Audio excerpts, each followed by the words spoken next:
This is Python's Paradise. This is your host, Greg Gilbert, aka the Python Hyena, out of Fredericton, New Brunswick, Canada. And here we are, January the 21st, 2022. Still extremely cold outside, having a hard time last few days even getting my car started. Not fun. Same here in Minnesota. Yeah, not fun at all. But folks, I have a return guest on the show. We're involved in numerous James Balsamo films together, including It Wants Blood. I know him particularly from Microwave Massacre. Folks, I have Craig Muckler returning today. How do you do, Craig? I'm doing great, Greg. It's, and the funny thing, we did this show like a year ago, but you do have quite an audience, because I've had quite a few people since then contacted me about the show. So you have quite a show. I got to tell you. I appreciate that. I have to tell you firsthand. Yeah. Oh, I appreciate that. Yeah. No, I had you on. It was looking at the calendar because I always put them up on their anniversaries. It was January 31st last year I had you on. Wow. Here we are, January 21st. So great. So yeah, and so I thought, well, I should have you back and get your updates because I know you've been busy. So yeah, especially with COVID going on. Who would have thought? Well, we went back into lockdown here. I'm still working because I'm a cleaner, but even that's turning into a shit show because you can't please everybody, I guess. No, you can't. No. Oh, the abuse cleaners take. Now, I get it. Doctors and nurses are in the front lines of COVID. And you know what? Yeah. I won't take anything away from them. They are extremely important. But it really stuns me that cleaners aren't paid more than they are for the work that they do, and we're on the front lines as well. Well, you are also too. So people won't catch this freaking disease. You clean stuff for the public. Yeah, and rarely get any appreciation for it. In fact, I just find I get people bitching at me constantly. But oh God. Yeah, but fuck, it's such as life, I guess. It is. But nonetheless, glad to be on here, and this week at work was not the best. I feel like the lead character there from Microwave Massacre. Donald, yeah. Well, just go into your refrigerator, get a hand, and start eating it. It will brighten your day up. Yeah. But yeah, you got I know we're going to be talking about your newer projects, but you know what? Microwave Massacre, Malibu High, two cult films out there. I don't have Malibu High on Blu-ray yet, but really? Yeah. I should get that. But yeah, it's my very first film, and when I was like in early 20s, Malibu High. There you go. And then who would have thought? When I moved out to LA from Minnesota when I was like early 20s, and I took a film course at UCLA with Irv Berwick called Low Budget Film Productions. Irv Berwick, I was already a hero of, and he's my teacher. He was the dialogue director on Spartacus. Yeah. He also worked on the production actually of The Creature from the Black Lagoon. And because of that, he would go on and produce and direct low budget films that made a lot of money in their times. One called The Street Is My Beat, but the other one, Famous Monsters of Filmland, named it the film of the year, called The Monster of Piedras Blancas. And it co-starred a young Wayne Berwick, who would go on to direct my movie, Microwave Massacre. So what happened, Larry Foldis and myself are next to each other in this film class. He's like 18 years old. I'm in the early 20s, taking a UCLA from Irv Berwick, our hero. Yep. And we're talking, and within 2 months, he says, I'm raising money, and my dad wants to be wants to be the general partner in a film called the Teen Terror. How would you like to become involved in it? I said, well, yeah, of course. So there's other friend of ours, Tom Singer, and I. Larry Foles was taking a course at UCLA, right? At this, at Brooks Institute. So we formed partners. I was like early 20s, and then I go up to Brooks Institute, and we raised $60,000. And we did what nobody did. We got Brooks Institute to use their students to work on our film, their top students. And we use their studio. They use a Brooks Institute, one of the top studio, in the country. I got Don Eden, their top student, to be our production manager. And less than 1 year after moving from LA, I am helping producing Teen Terror with Irv Berwick and his DP worked on all his films, including The Monster of Pedras Blancas. And next thing you know, we have the top 20 students of Brooks Institute working with us on the production. And we're using their studio.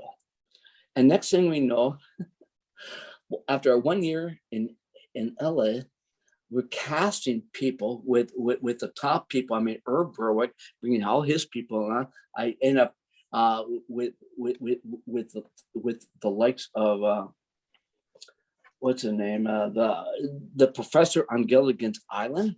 Yep. His wife is in the film, and in the freaking film, and his daughter. Next thing we know, we're doing this film. We go to play to theaters all over the place, and we're casting this movie. And next thing you know, the $60,000 freaking film, I'm producing it. With probably the #1 B director in the world, Irv Berwick, and his top DP. And next thing you know, we finish the film. Less than a year after moving, and I remember this because we were filming in March of 1978.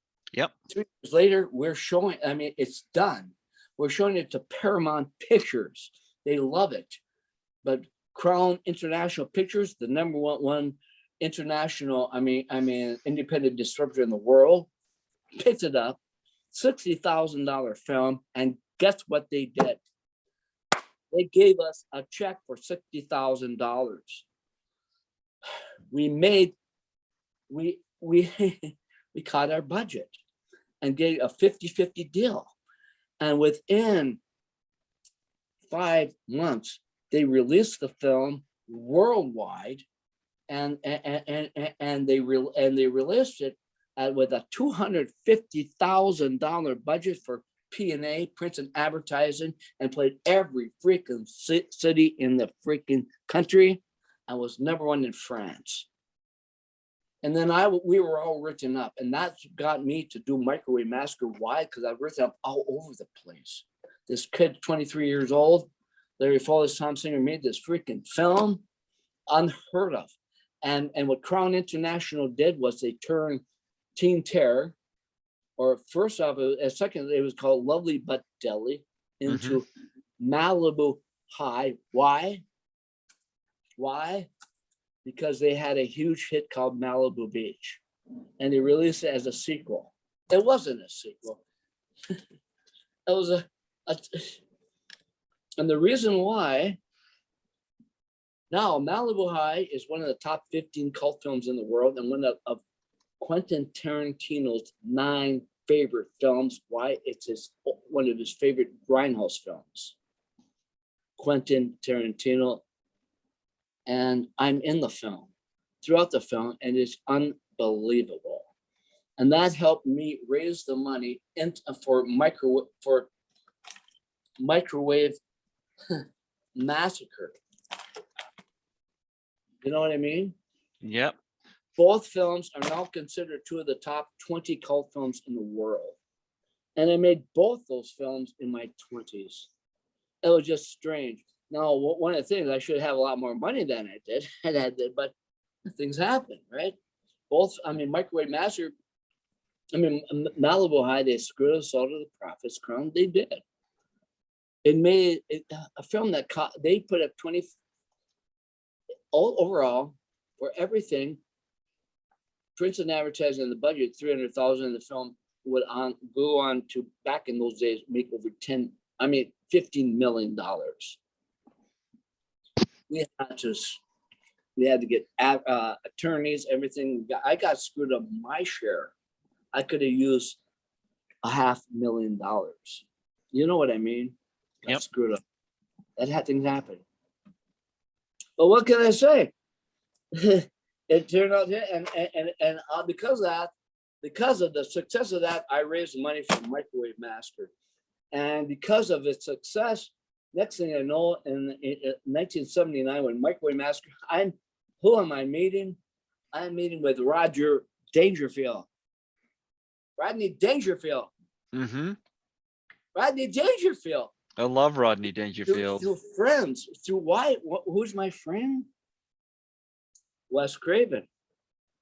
Wes Craven, I met at a bar, and he said, "Look, Craig, for Microwave Massacre, I'm gonna let's meet. I would like to have you use my art director, Robert Burns, that I use in The Hills Have Eyes." Through drinks, he told me that. Next morning, I have his art director, Robert Burns, the #1 horror art director in the world, as my art director through Wes Craven.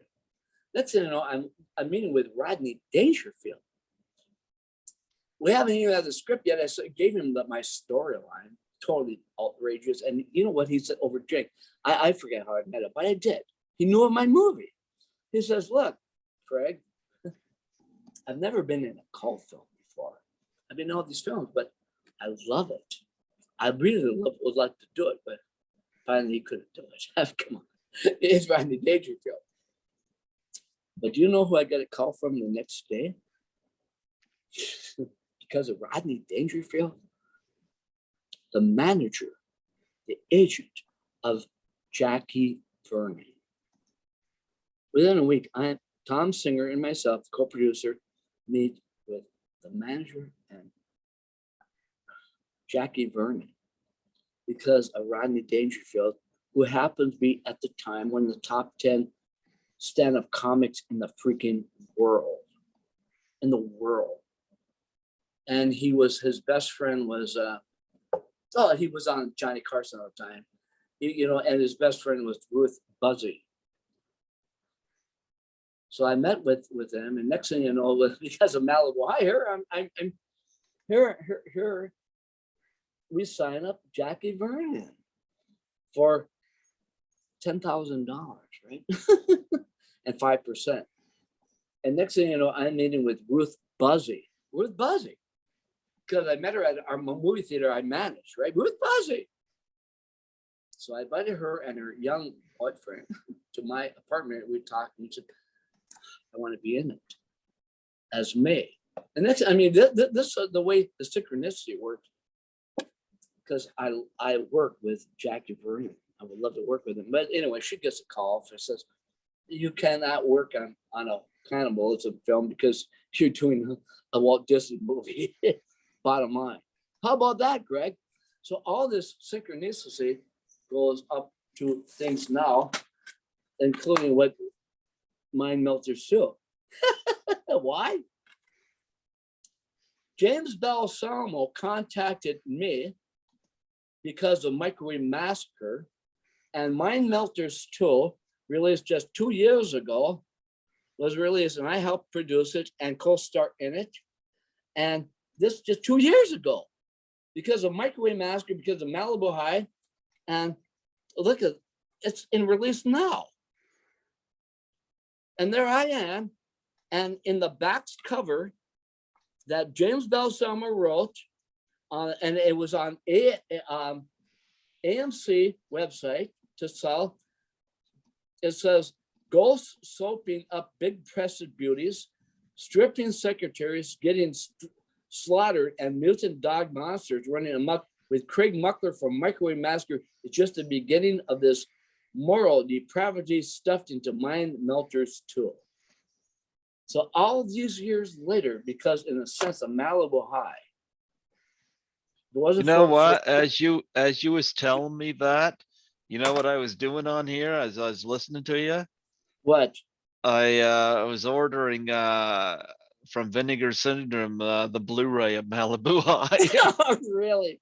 Yeah, because last time I looked that up, it was pricey, but Vinegar Syndrome had it on for I think it was $22 or something like that, and I was like, wow, let's come down. So the other made Larry Folders and I got into a huff, and he made even the Los Angeles Times, Tom Singer and I. So he wanted to, because Joseph Rubin runs Vinegar Syndrome, had interviewed me for us, and Larry Folders did not want me in it in the interview on the Blu-ray. Why? He and I got into a big huff with Tom Singer. I mean, why not? I might as well say it, because he again made the LA Times, and we made a lot of press back then. Us young kids doing this shit, because Tom Singer and I wanted to do our own film, Microwave Massacre, because he loved it. Larry Folders wanted me, because I helped raise the money for Malibu High, to do his next film, Don't Go in the Park. He expected me, I was going to do it, and I couldn't do it. And he got pissed off at me. And we kind of went our own separate ways, except his father, George Folders, was the head of the group, right? Our funding group. So when any checks we had to still work together. We had to. So that's what happened there. So Larry and I and Tom kind of went our separate ways for a reason. I won't go into it, but it's been written up. Why? Things happen in Hollywood. Well, what can I say? But Malibu High, I still made a lot of money off the film. Not what I should have, but still, checks, stepped down coming up. And it still for the reason why I could do this film with who? Joe Sholin, right? Taboo Identity. Part of the reason why I could still do this is because of my old films, right? I mean, a Taboo Identity, a Kate Parker story. There's Jill. She's beautiful. Her name's right there. I got her in the film because she wanted to be in it. She hadn't done any films for 20-something years. And she said, all right, Craig, I'll be in it as your star interviewer. And she did a marvelous job. I got to tell you. So anyway, she and I have had our difficulties. So hopefully they'll mend up, because I'm doing the director's cut at some point. It's going to come out again. And it's going to peruse her and everyone involved in the film. Be involved. I mean, she and everyone else had points in the film, right? Everyone makes money, including her, right? But give her credit. Joe Sholin did a marvelous job in the Taboo Identity. Kate Parker said she did. I had other people. Laurie Singer wanted to be in it. Laurie Singer, right? Her from Footloose. But I stuck with Joe. I said, Joe, you're the best. And I stuck with her, and I still would to this date. You know what I mean? And it really has helped the sales of the film. I mean, Joe Sholin, but Kate Parker, obviously, immensely great story on her. And it played theaters in 2018. Going back to Malibu High, one thing I wanted to know, and I don't remember if I asked you in our 4-hour interview last time or not, but I didn't get to work. I didn't have a chance to recap on that. But whatever happened to Jill Lansing? Jill Lansing, the other Jill, kind of stepped away from things. I got to, and it's part because I think because of the poster. Way back when when Malibu High started coming out, it was really, I had no idea it was going to do what it did. Really saw over, and I get a call from my sister Pam. I'm in LA. She's in Minnesota, 2 hours different, and she calls, Craig, got to watch the Johnny Carson show because it's 2 hours different. So really, why? So they're talking about your movie right now. It's really. So I turn on the Johnny Carson show. And they're talking about my movie. And there's a poster of Malibu High. I said, holy shit, Johnny Carson. No, he had Mary Margaret Humes on the show. The poster girl of Malibu High. The #1 best-selling poster of the year, mind you. Well, what happened was Crown International, I agreed with it, for their ad campaign, turned Lovely but Deadly, this graphic story about a high school girl who's flunking classes and wants to get straight A's from her class, so she screws her students and becomes a hit girl for the mob and the prostitute. Not at all like Malibu Beach, but they release it as this fun and sun movie, right? They put this poster with Mary Margaret Humes on it, named one of the top cover girls. They didn't even use Joe Lansing. And they asked, Johnny Carson asked, well, how come you aren't, I heard you were going to be in the movie. And she lied. She says, well, I was going to be in the movie, but 2 weeks before the movie started, I was in a car crash and couldn't be in it. So they hired Jill Lansing. Wow. Totally false. When the film was released, that was it. I think she couldn't face the fact that this is, you know what I mean?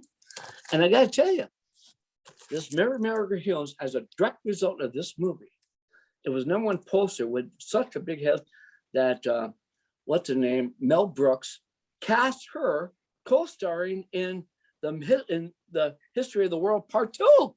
Honest to God, because of my movie. Jill Lansing left the movie business. No lie. And I got to tell you, I watched History of the World. She was fine. Jill Lansing was brilliant in Malibu High. Big difference. Jill Lansing, we cast her for a reason. She was a great actress. True story. I would use her again. How about that? If you can find her. Who knows? Jesus. But that's quite a story. Well, we're involved in a bunch of James Balsamo movies. Just a second, I'm gonna look. We're both part of. I'm gonna go up through it. It Wants Blood, which I appear in twice with. I actually do a scene with Eric Roberts as his campaign. Yeah, he watches me on a television. I appear in there twice, so he sees me. Really? Okay. Watches me on a television. And in fact, back in late July of 2021, I went to the world premiere red carpet showing at the Grauman's Chinese Theater. So I was on the stage there with everyone, which was fun. And then the following Tuesday, all of us were involved, including Brink Stevens, James Ware, did a signing at Dark Delicacies for the film. Actually, I've got that. Let me see.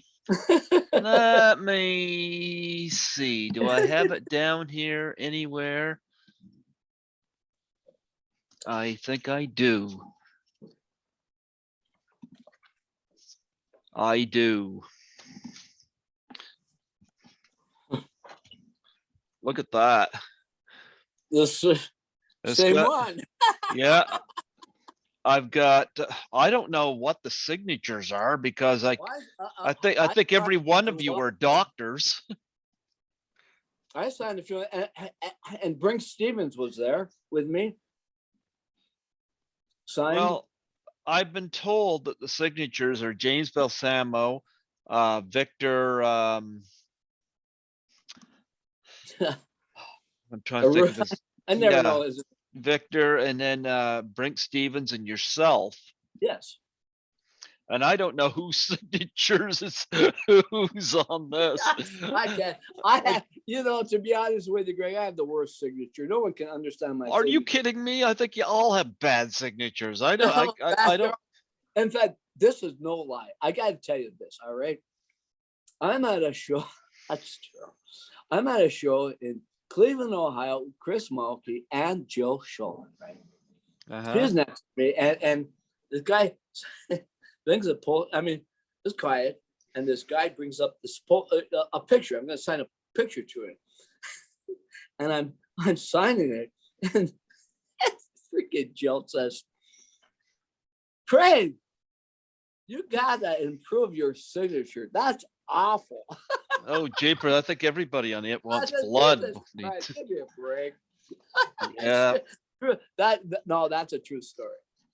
Although I got to admit, I love seeing Lita in the movie. Amy Dumas, Who? Lita, Oh yeah. the female wrestler. Like I loved seeing her and It Wants Yeah. Blood. She's Oh, beautiful. Yeah. Oh yeah. Yeah. But No, James and I, we're doing one now. I'm called. It's a sequel to to Mind Melters 2, right? I mean, this one. Well, that's me and Bob, and it's called Mark and Clark. We already shot 40% of it, and Eric Roberts is already in. Where Mark and Clark, myself and Bob Cummings have to then go to LA, and we already had to kill Babe the Blue Angry Ox Monster, right? we had to kill it. So we go to LA to kill the giant rock monster. So hopefully by the end of or first quarter of this year, we have to go out and finish the film where we have to kill the giant rock monster in Los Angeles. Why not? I mean, Eric Roberts is already in that film as the head of the National Guard. yeah. No, I got that signed that James Balsamo sent it to me and said that yeah. I've never been able to get Brink Stevens on the show, so I kind of given up. She was on my second show I ever did for Group W, Craig Muckler's Hollywood Showcase. She was on with John Buechler, who directed Troll, and Forrest J. Ackerman, that of Famous Monsters of Fameland. She was on my very first show. I'm at my second show, Brink. And I love Brink. She and I go way back. I'm going to tell her she has to go on your show. She and I are like this. I mean, we always have been. You know what I mean? Yeah. But I mean, I've done 9 films for James Balsamo, and I've only seen 3 of them. I've only seen 3 of them. But and what are they? Well, It Wants Blood. We're involved with that one. We're both in Killer Waves 2. We're both in Killer Waves 2. We're both in Catch of the Day 2, You Die at Dawn. We're both in Balsamo Beach. We're both in Bite School. When is Balsamo Beach coming out? I have no idea. We're both in. I filmed it here with Bob coming and obviously put me on. I put in a few bucks as a producer, but that's kind of a cool film. Bite School 2, I'm involved with that, and Hollywood Werewolf. Hollywood Werewolf. Bob and I, my connection as Mark and Clark, we still have to film our sequence for that. I have to see because I'm the werewolf whisperer, and I have to stop a werewolf. Well, the other 3 I'm involved with. I'm involved with one that he doesn't even have listed on here yet, called Nightmare Party Twerk of Terror. Okay. There's that one. Cool as Hell 2. That was the first one I got involved with of his. And I spill your guts too. I'm involved with that one. So yeah.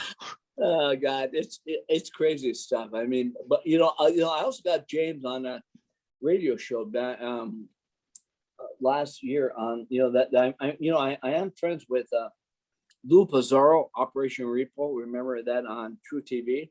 He has a big TV radio show on FM LA. So last year I got James Balsamo on the show with me, on Repo Radio. I gotta tell you, Lou was so amazed. He said when he started talking, he says, "Wow, is he crazy out there?" I said, "Yeah, James is."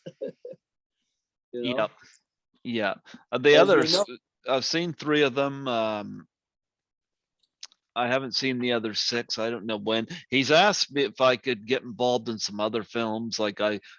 He asked me about Alien Danger and Right. Alien Danger 2, and I just can't. And No, Toomey, he asked me about. It's just I'm not financially in a place where I can do it. No, I know. Yeah. Yeah. And myself, and I mean, as you know, I'm doing my own. I mean, besides Shane, working with he and I, but I'm trying, as you know, like I told you, I'm trying to get a couple major films off the ground. One is called Ripped to Shreds. It's major. It's in fact 2014. It was going to be budgeted at 250,000, and couldn't do it because the investor's nephew was putting money into a Broadway play and it was bombing. Also did that. That was the first film I was going to involve with Jill Schoen. She, believe it or not, 2014, she was going to be an associate producer with me, called Ripped to Shreds. But we expanded. David Bond and myself. I want to bring you up. David Bond is my writing partner. David Bond co-wrote 3 scripts together and a book called Fresh Garbage. Got published and got a great release. Fresh Garbage. David Bond, the vice president of Crown International for 5 years, produced Graduation Day, major film, and Beyond Evil. He and I wrote together this major film. We have with a major distributor now. I told you a little about, based on my therapy with my spider. It's true. At a multi-million-dollar budget, that, in honest to God, Hugh Grant loves the script. Hugh Grant. I told him the story, and you know the story. I want to get into it because you know who. I do. You know who. But it's so brilliant. Chris Mulkey said it's going to be great. Bruce Davison wants to be in it, and William Forsythe. And it's a multi-million-dollar film. The other one is called Ripped to Shreds. I want to bring this up because that's the one that I loved her. I was going to be involved directly in it. Now it's bigger, and I have major possible funding for it, including to direct it is Bob Hayes, John Buechler, who directed Troll, and I gave him his first job. Works for the Hallmark Channel, wants to now invest in it and direct it. I have now, in the last 2 weeks, for Ripped to Shreds, contacted me. I already have involved Bruce Davison. He called me from the set of Insidious for a few years ago, said it's the best script of its kind since Willard. Chris Mulkey, Twin Peaks. Spencer Wilding calls me last week. Spencer Wilding, the Wolfman in the Wolfman, $100 million film. He says, Greg, I'm in. And then William Forsythe, Once Upon a Time in America, this co-star of The Devil's Rejects. You kidding me? Rob Zombie. I loved him in that. That's Rob Zombie's best film too. An hour and a half last week, says Craig. Call me in. I love you, man. Call me in because my son, 9-year-old, and myself, favorite genre is the werewolf. And count me in. No, I already talked with, I shouldn't say this, but the ex-husband of you know who, I might as well say it, interested Mhm. in number of Stephen King movies to do the score is oh God, I forget. Well, already interested is John Robinson, the synthesizer. I mean, he's the drummer for all Michael Jackson's albums, including Thrillers, wants to do the score on the film. So that's the one major we're working on to get that going. I mean, you already told, I mean, the people want to be involved in it. Are you kidding me? Ripped to shreds.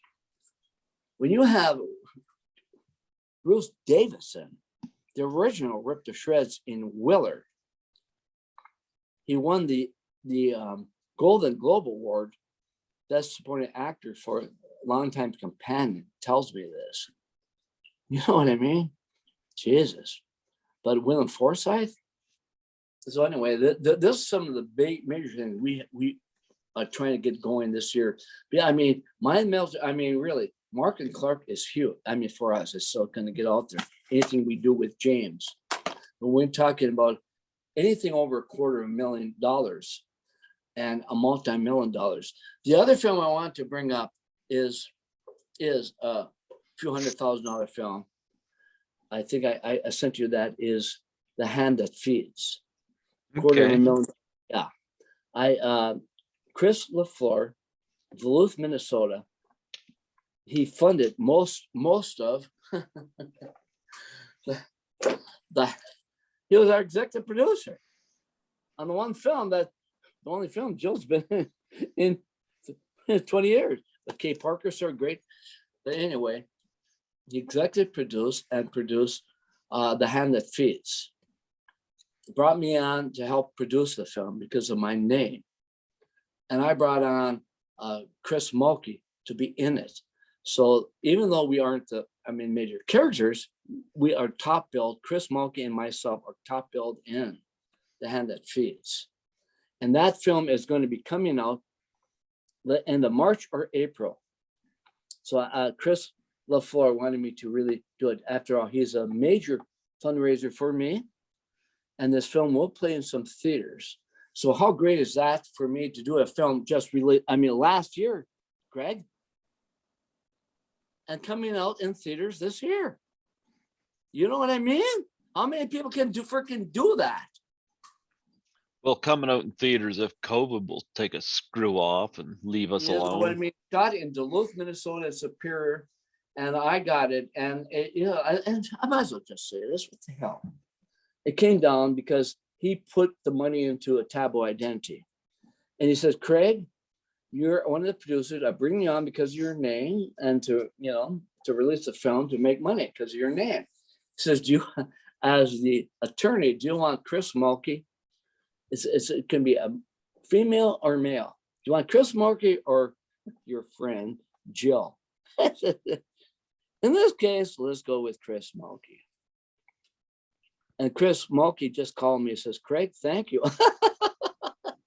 So how about that? Chris Mulkey, one of the best characters on the planet. Rambo, remember Rambo? God, he in the Academy Award nominated film a few years ago on the basis of sex, right? In that. And I got him, he and I are top billed in The Hand That Feeds. So everyone be sure and watch out for that one. Right, Greg? Anyway, anything else that we should bring up? Well, I was listening through all that because you're involved in a lot of independent stuff, and that's great. You're keeping busy through this whole shit show going out in society. Talk about the signing at Dart Delicacies, because I've never been there. I've never been to the States, but I hear about Dart Delicacies a lot. What's that like? My first signing there was in 2016 when Microwave Massacre came out on Blu-ray through Arrow Films, right? It was big. Yeah. So I went there, big signing, in fact. It was huge. And it was so fun signing all these Blu-ray copies of Microwave Massacre, right? It was just great. And then my next signing was in 2018, March, right? When A Taboo Identity came out. And we had a big signing. Kate Parker and I showed up. Now, Jill Sholin was supposed to, but didn't. She couldn't make it. Mm-hmm. But what happened was the week before, I couldn't make it. Dark Galaxies had a signing of Charles Band's Full Moon's Delirium magazine. Okay. Including what's her name was what's her name starred in Stepfather 2, right? Carolyn Williams, this and that. But they wanted me there. Why? Delirium magazine, Lindsay Schmidt, one of the top directors and editors for Charles Band, and what's the name? Chris Alexander had a major story on me. Yeah, I know Chris Alexander. He's one of the operators of Horrorama. Yeah, yep. and guess what? The major story was on me. Well, I couldn't show up because I had to go the next week, so I missed that. I would have been with Carolyn Williams, but I was the major story. In fact, guess what? I remember this. Why not? Jill called me and said, "So, Craig, I'm really glad that you're the major story instead of her." I said, "Why?" Well, because she doesn't like me. Oh, well. So guess what? Oh, what can I say? So the next week, because after all, Jill was the star of the stepfather. And it's true. I mean, no one could have replaced Jill in the second film, really. But they got Carolyn Williams in it. So I think there was this influx of not niceness between them, right? What can I say? Anyway, the next week, I'm with Kate Parker doing a huge signing, a Dark Delicacies. This is my second one. And I had all these people show up for Kay and myself, including who shows up just for me? Mick Garris. Mick Garris showed up for me. The director of 7 Stephen King movies, including The Stand. He directed Sleepwalkers and wrote and produced Bette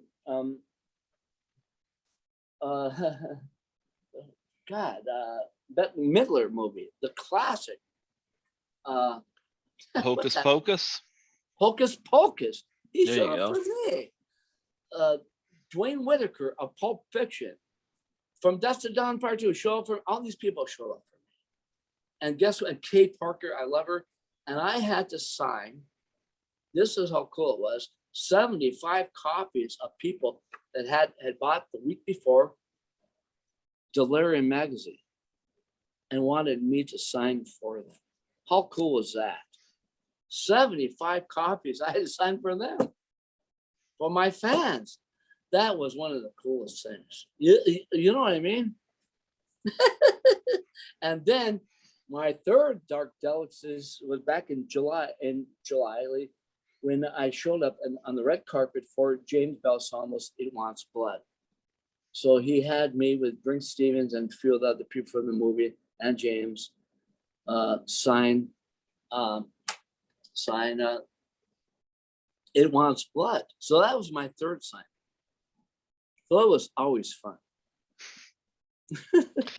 Yeah, especially conventions are a lot of fun too. Do you get to do many of the conventions? Oh, I've done a lot. Last 2 years, everything was shut down.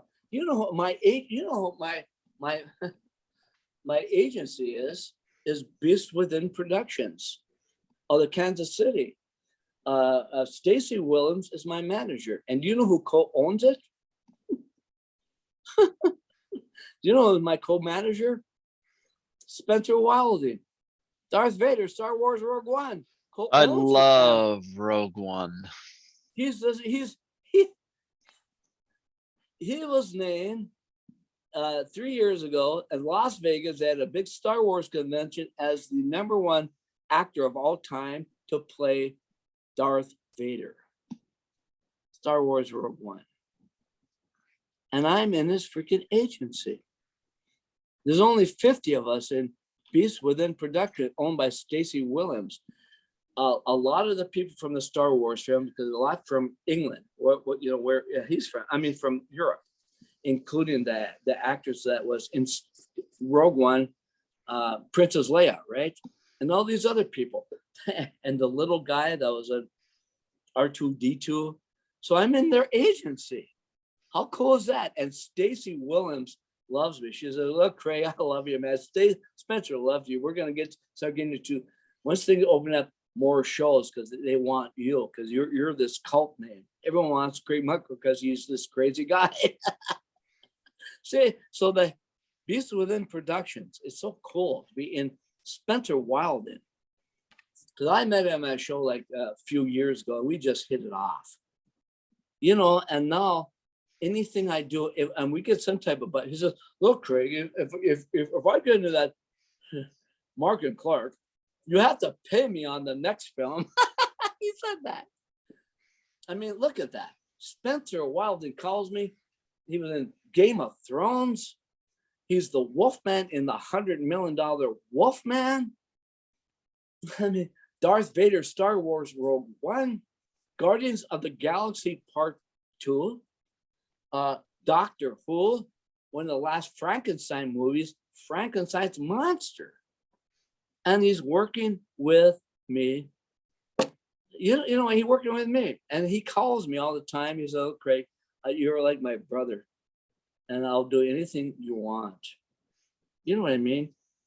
So these are the people I'm working with to get me on my movies. Greg, Spencer Wilde, Bruce Davison, Willard himself. Also for my TV show, Craig Muckler's Hollywood Showcase is coming back. Who I interviewed, who wants to work with me? Andy Robinson himself. I interviewed for my TV show and I was with him a couple hours last year. Andy Robinson, my God, he was the maniac in Dirty Harry. The maniac. I mean, Hellraiser, right? Liberace. He said, "Craig, I'll work with you anytime." My God, I mean, these are people that want to work with me, which is cool as hell. And of course, what was his name from we just talked about the Devil's Rejects, right? Okay. Yep. I mean, the nicest guy on the planet, right? So these people, and also Laurie Singer, Laurie Singer, 10 degrees of separation to Kevin Bacon, right? The star of Footloose, right? Yep. Laurie Singer. A couple months ago, she contacts me, says, "Craig, I'm so proud of you." Says, "Me? Why me?" Because when Hollywood was shut down for COVID, shut down, you and your filmmakers did what no one else was doing, making these low budget films and getting them released. And I'm so proud of you for that, Craig. That's coming from freaking A-lister Laurie Singer. And she says, "Craig, I'll work with you." How about that, Red? Yep. You can't beat that crap, right? Nope, that works. It does. Laurie Singer, she was been in some other bigger stuff. She was also one of the top cellists in the world. When she was on the TV series Fame, and she was in a big horror film. I forget what it was called. Back in like 1990, a major league one. But anyway, Laurie Singer was in Fame, huh? The TV Oh, yeah. show. Oh, gee, I TV don't remember that, but I played used the to watch cello. that show. Yeah. Yeah, played the cello. Okay. Yeah, And the great thing is when a Taboo Identity was released, you remember, I could have remembered who I got as my start interview. You know who is Jill, who did a great job. But originally I was to talk to Laurie Singer. And I ended up going with Joe Sholin. But you know what? Laurie said, you did a great job. She did a great job. So she complimented me and posted on her Facebook site, Laurie Singer, a taboo identity, so people could know about the film. How cool is that of Laurie Singer? Yep. You know what I mean? Talk about your connection with James Balsamo, because you guys do a lot of projects together. We've done, and much of it started because of Joe. Back in 2000, God, a few years ago, this guy that ran the show in Tampa, contacted Joe, said, "Do you know this Craig Muckler?" He says, "Yeah, he's trying to use your name to get into it." I said, well, I do know him. So as it turns out, that same show, I didn't go. I didn't want to go. Ultimately, I had other things going on. But in fact, James Balsamo was at that show with Joe. In fact, he even met her and said, "I'm working with Craig Muckler." "Oh, so you know him?" I said, "Yeah." "Well, I don't, but I want to work with him, right? I want to work with him." He told Joe Sholin that. So it's kind of bizarre. I've known Joe for years. And for him to tell that, I want to work with him sometime. Okay, I said, I'm a fan of his. Less than a year later,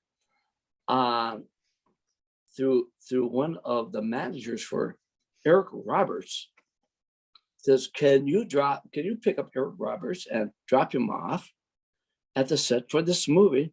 It Wants Blood. I said, well, I certainly will, which I did. I picked up Eric Roberts. I went in his house, there's Elijah, and dropped him off at this mansion where they're doing It Wants Blood. Never met James in my life. I go inside, and the first person I see is Tuesday Night. You know the actress Tuesday Night? Yep. Says, what are you doing here? And her mom says, because in 2016, or whatever, yeah, she was at a horror convention with me, the same one that Suzanne Snyder and Joe Sholin was at, just by chance. So I met her there. So, oh, I remember you. So, well, you're in this. So no, I just dropped Eric off for this. Wow. And her mom comes up. I remember you. You promised to put Tuesday in one of your movies. It's funny. Oh, well, maybe sometime. James Alfano says, Craig Muckler, come here. I'm a fan of yours. Next thing you know, Microwave Massacre. He says, Craig Muckler, I'm a fan of yours. Microwave Massacre is like one of my favorites, obviously. I want to put you in this movie right now. And guess what? That night, James Balsamo wrote me the part to be in the part with Eric Roberts, and I did the freaking film, It Wants Blood, that night. And from then on, we were like best friends. Within less than a year later, I have James Balsamo on one of the biggest radio shows in LA, Repo Radio.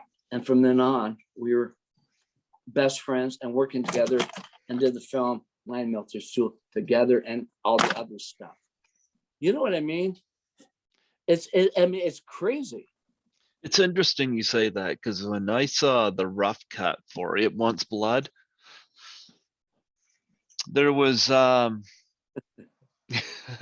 was no second creature in it, and Victor wasn't in it, and Lita wasn't in it, and it was weird watching the finished film, because I'm like, yeah, it was really weird.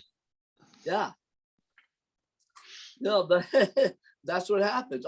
In fact, I introduced him 2 years ago to my manager. I want to bring in my manager, Joseph Williamson, one of the top in the industry.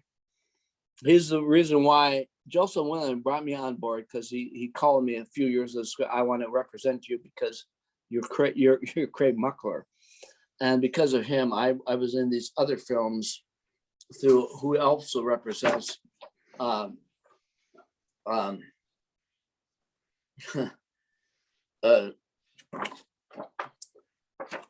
who produced these films. As a direct result of these films, through Dustin Ferguson, he represents Dustin Ferguson, also a huge fan of mine. Next thing I know, I'm on the red carpet for what's the film called? Amagon's Gate a few years ago on the red carpet. And he came up to me and said, I'm one of your biggest fans. Next thing you know, just like James Balsamo, next thing you know, he's attaching me as a producer on his films, including Demonoid. Look at that. Dustin Ferguson brings me on. Next thing I know, I'm the executive producer on his film, Angry Asian Murder Hornets, now #1 in as the executive producer. And he puts my name with his from the producer of Microwave Massacre on the one sheets worldwide. No shit. I mean, it's true. I mean, it's freaking true. Next thing I know, the next film I do came out last year is Demonoids. Look at that. From the producer of Microwave Massacre. And I put me down as a producer, and also Bob coming as we have a big film scene in the freaking film. So I wanted to bring up, these are films released now. I wanted to bring up Joseph Williamson. I told him I would because he's top notch. And so anyway, because of him, I'm doing these other films, which I helped produce. And also Dustin Ferguson got me in this film, one of the biggest documentaries of last year, called Look at It. Stale Popcorn, Sticky Floors, John Russo, Mel Novak, Mark Farrell, Craig Muckler, Carl Cruz, Brink Stevens. I mean, I'm in this documentary, getting great reviews with Brink Stevens and John Russo, the executive producer of Night of the Living Dead, because of who my manager. You can't beat this shit. The review. So I'm getting all this attention. You know what I mean? You can't beat it. I mean, so it's been a crazy 2 years. Been crazy. What can I say? When everything is shut down, when Laurie Singer calls me and says, Craig, I'm proud of you and I want to work with you. What can I say? No, I don't blame you. I don't blame you at all. And it kept me out of, because it's been a crazy 2 years, ups and downs, mentally, everything. I seen my shrink because of a certain actress. What can I say? But it's all pushed me to heights I probably would not have had. So how have you been keeping yourself during, because you seem to be all over the place here. How have you been dealing with the pandemic? Well, I work part-time as a celebrity demo guy at Costco's here in the Twin Cities. I'm the celebrity guy. And it kind of keeps my mind off it, but I have a chance to do my demo stuff for them and express, I'm an improv guy. Hell, I did improv on my TV show, so it helps that. That has helped me mentally escape all this stuff. I mean, I had to see I might as well tell it. I had to see a shrink back in the fall. I did. Helped me keep the same, but it kept me going. Good time. I did. I mean, it really helped me big time when I went into other people that had worse problems than me and said, oh my God, you know what I mean? And I left this facility and they all said, Craig Muckler, you kept us alive mentally. You know what it's like because you are this nicest guy ever. You just kept us going. And ever since I left this facility, I kept in touch with them and they all, it's nice to know I'm keeping other people mentally healthy. You know what that's like? It's wonderful. That's why if you with the likes of James Balsam and people that are not doing that well. And in the last 2 years, people are not doing that well mentally. And so I try to keep upbeat for myself, but keep them even, I must tell you, even my actress friend of a number of years, because I want everyone to feel good, even her. If you know what I mean, everyone. So tell me about this new project you got on about the quote quote spider. Oh my God. It's nothing like it. It came to fruition back in the winter last year. And it just came to me overnight. Overnight. I don't want to get into too much, but it was about a personal experience with me. Holy cow. And it Okay. had to do in part with therapy I've had, this and that. And I called my searching friends. I said, oh my God, I'm going through a very tough time right now mentally. But this therapy has brought me to a recognition that I don't know if I should say this. This one person in mind who I adore, love, but has really undermined me to a point I call this a spider, a certain spider. And it helped me mentally. And when I talk to my people, I write top notch. I don't talk top notch. And I wrote a story in 3 weeks to help my mental frame of mind. And I called David Bond, one of my top dearest friends, and people involved like Alan Holzman. Yeah. Alan Holzman was on my second show in 2000. I gotta tell you, Alan Holzman stuttered like I did. And in 1982, it was on my first show, and he was Roger Corman's #1 editor and directed for Roger Corman Forbidden World. And all these years later, says Alan was one of my best friends. Why? Because we kept him mentally, because we both stuttered. We got over it. And mentally, he says, Craig, I want to direct this film for you. Wow. What a therapy piece for you. I says, oh, it is. And I wrote the story. Incredible. And David Bond wrote the story that I wrote. 2 other, Ripped to Shreds, my book, and Microwave Massacre, Don't Go in the Oven. And within 4 months, he came up with probably the most brilliant script I've ever done. And everyone said it's going to win you an Academy Award, Craig, because it's personal. And nothing against this person, because got me out. Nothing against it, because there's other people like her or him, whatever, right? It is a personal piece of vindication against someone over someone else, right? But it goes over the course of years.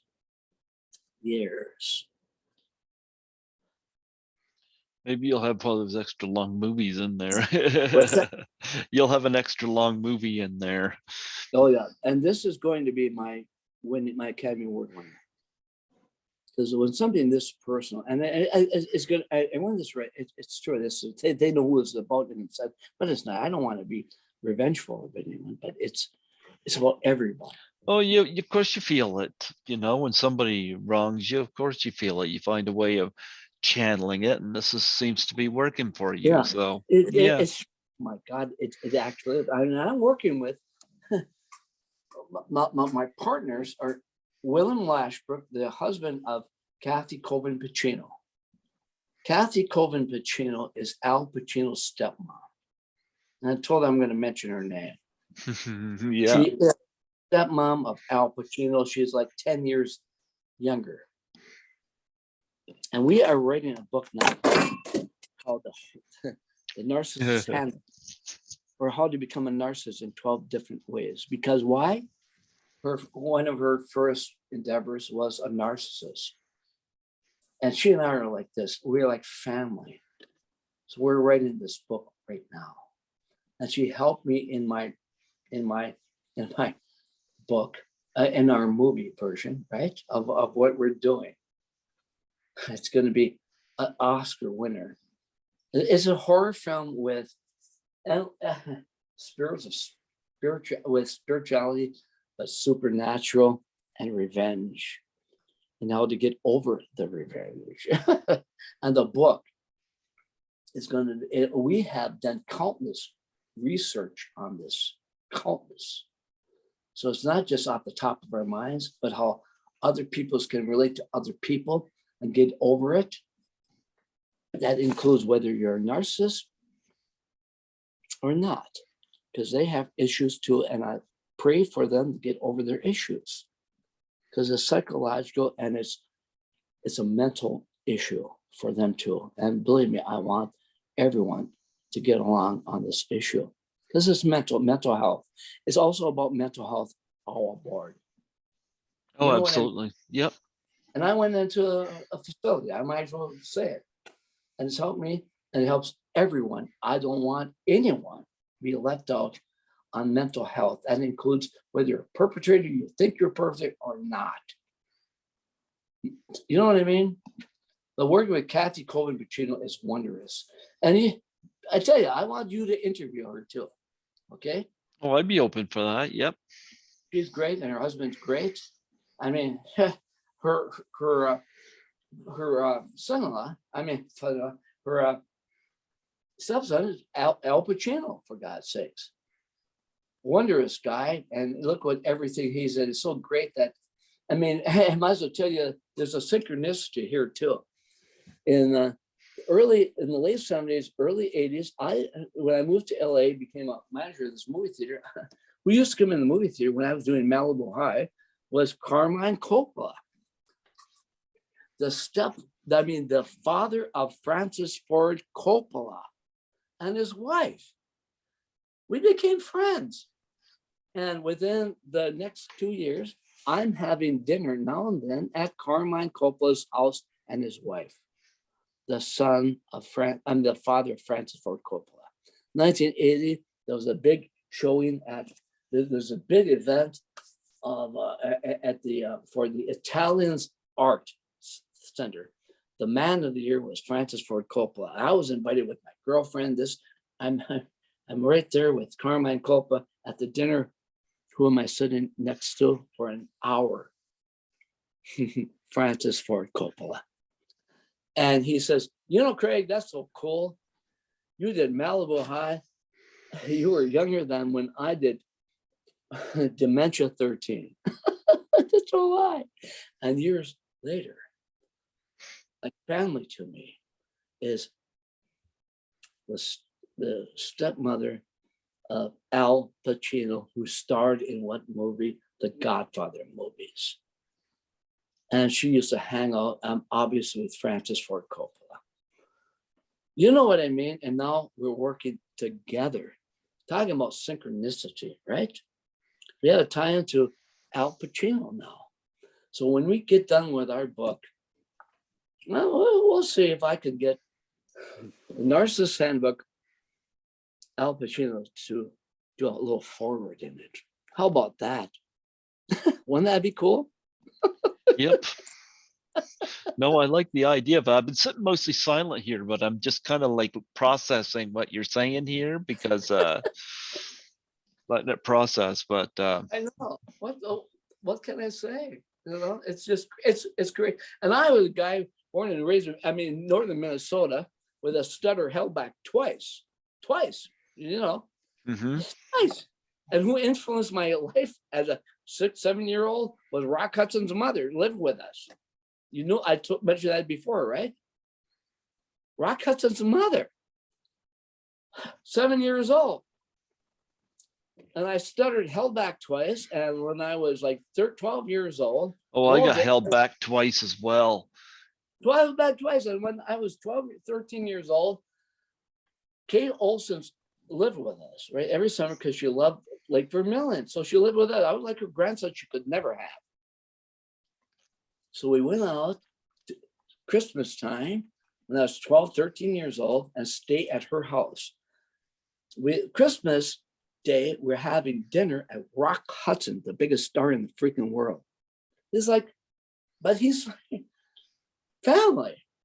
And my mother says, my dad said, you can spend a couple days extra stay at Rock's house because you don't have to be at school yet.